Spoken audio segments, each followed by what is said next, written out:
عبس وتولى ان جاءه الاعمى وما يدريك لعله يزكى. تر شروع ہوا اور بے رخی برتی اس بات پر کہ وہ اندھا اس کے پاس آ گیا. یہ مشہور صحابی ابن ام مکتوم کے بارے میں آیات اتری ہیں. یہ حضرت خدیجہ کے پھوپھی زاد بھائی تھے. ان کی والدہ کا نام ام مکتوم تھا تو ان کی طرف یہ نسبت ہے ان کو ابن ام مکتوم. نبی صلی اللہ علیہ وسلم ایک دفعہ کفار قریش کو تبلیغ کر رہے تھے, دعوت دینے میں مشغول تھے اور بہت منہمک تھے کہ اتنے میں ابن ام مکتوم آئے جو کہ نابینا تھے. انہوں نے آپ سے کچھ ایسے سوال کرنے شروع کر دیے جس سے بات کا سلسلہ ٹوٹ گیا اور مجلس میں مداخلت محسوس ہوئی جو آپ پر تھوڑی ناگوار ہوئی کہ ان کی مداخلت سے شاید میرا پیغام صحیح طور پر کفار کو کنوے نہیں ہو سکا. لیکن اللہ سبحانہ و تعالیٰ نے آپ صلی اللہ علیہ وسلم کے اخلاق کے اندر اس چھوٹی سی بات کو بھی بہت خوبی کے ساتھ سنوار دیا, کیونکہ آپ اخلاق کے بلند ترین مرتبے پر فائز تھے. اور فرمایا کہ وما یدریک لعلہ یزکا, تمہیں کیا خبر کہ شاید وہ سدھر جائے یا نصیحت پر دھیان دے, اور نصیحت کرنا اس کے لیے نافع ہو, یعنی ابن ام مکتوم کے لیے بمقابلہ ان قریش کے بڑے بڑے سرداروں کے کہ جو اللہ کی بات سننے کے لیے روادار نہیں. اللہ کے ہاں اصل قدر و قیمت کس کی ہے؟ اس شخص کی جس کے چاہے کپڑے پھٹے پرانے ہو, چاہے اس کے پیٹ میں کھانا نہ ہو, چاہے دنیا میں اس کا کوئی نام نہ ہو, وہ محروم ہو دنیاوی اعتبار سے, لیکن اللہ سبحانہ وتعالیٰ کے اوپر ایمان رکھتا ہو, اس سے محبت کرتا ہو اور اس کی طرف سے آئی ہوئے دکھوں اور تکلیفوں پر صبر کرتا ہو. تو ایسی صورت میں اللہ سبحانہ وتعالیٰ دنیا کے کسی بڑے سے بڑے سردار جس کے پاس بہت بڑا مال و دولت اور زندگی کی ہر آسائش ہو, اس کی وہ پرواہ نہیں کرتے جتنی اس ایک فقیر انسان کی کرتے ہیں اگر اس کے پاس ایمان کی دولت ہو, کیونکہ اللہ سبحانہ وتعالیٰ نے ہی بندوں کے درمیان رزق تقسیم کیا ہے. اس لیے ہمیں فکر اس بات کی ہونی چاہیے کہ ہمارا اللہ سبحانہ وتعالیٰ کے ساتھ تعلق کتنا مضبوط ہے, نہ یہ کہ ہم دنیا کے مال و دولت کے اکٹھا کرنے کے غم میں مبتلا رہیں. فرمایا جو شخص بے پرواہی برتتا ہے اس کی طرف تم توجہ کرتے صرف اس لیے کہ وہ دنیاوی اعتبار سے بہتر ہے, حالانکہ اگر وہ نہ سدھرے تو تم پر اس کی کیا ذمہ داری ہے. اور جو خود تمہارے پاس دوڑا آتا ہے, اللہ کے ہاں قدر کس کی ہے؟ اللہ کی طرف دوڑ کر آنے والوں کی, اور وہ ڈر رہا ہوتا ہے, اس سے تم بے رخی برتتے ہو.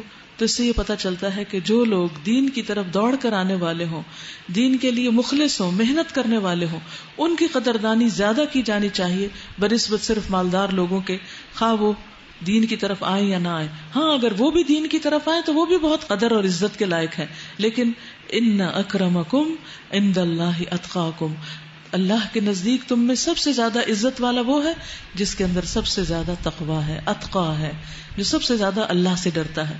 تو یاد رکھیے اگر ہم اللہ سبحانہ وتعالیٰ کی نگاہ میں اپنا مقام بنانا چاہتے ہیں تو ہمیں سب سے زیادہ اپنے اندر تقویٰ کی فکر کرنی ہے, اللہ سے ڈرنا ہے اور اپنی ساری زندگی کو اللہ کے ڈر کے مطابق بسر کرنا ہے. تو جو شخص تمہارے پاس خود دوڑ کر آ رہا ہے اور وہ ڈر رہا ہوتا ہے, اس سے تم بے رخی برتتے ہو. ہرگز نہیں, یہ تو ایک نصیحت ہے, جس کا جی چاہے اسے قبول کر لے. یہ ایسے صحیفوں میں درج ہے جو مکرم ہیں, بلند مرتبہ ہیں, پاکیزہ ہیں, معزز اور نیک کاتبوں کے ہاتھوں میں رہتے ہیں. لعنت ہو انسان پر, کیسا سخت منکر حق ہے. کس چیز سے اللہ نے اسے پیدا کیا؟ نطفے کی ایک بوند سے. انسان اپنی حقیقت کو تو دیکھے کہ اس کا آغاز کہاں سے ہوا تھا. اللہ نے اسے پیدا کیا, پھر اس کی تقدیر مقرر کی, پھر اس کے لیے زندگی کی راہ آسان بنائی, یعنی اسے ہمت, طاقت دی, چلنے پھرنے کی قوت دی, پھر اسے موت دی اور قبر تک پہنچایا, پھر جب چاہے وہ اسے دوبارہ اٹھا کھڑا کرے.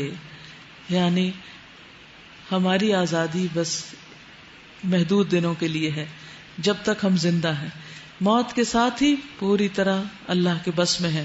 پھر انسان ہل جل نہیں سکے گا, اپنی مرضی سے نہ بول سکے گا, نہ دوڑ سکے گا, نہ کوئی عذر بہانے پیش کر سکے گا اپنے کسی بھی قسم کے عمل کے, نہ قبر سے نکل کے کوئی بھاگ سکے گا.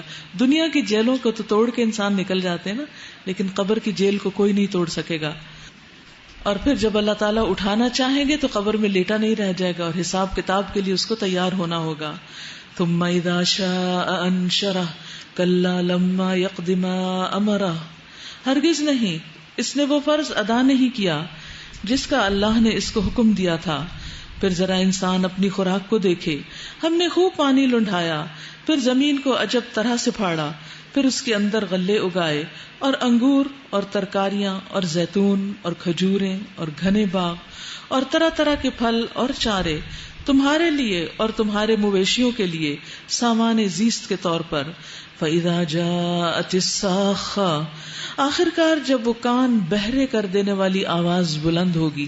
کون سی آواز؟ سور کی آواز. یس، سور کی آواز. اس وقت کیا ہوگا؟ اس روز آدمی اپنے بھائی اور اپنی ماں اور اپنے باپ اور اپنی بیوی اور اپنی اولاد سے بھاگے گا. تو آج اگر وہ ہمیں غلط کام کرنے کے لیے کہتے ہیں تو ان کی طرف توجہ نہیں دینی چاہیے. ان میں سے ہر شخص پر اس دن ایسا وقت آ پڑے گا کہ اسے اپنے سوا کسی کی ہوش نہ ہوگی.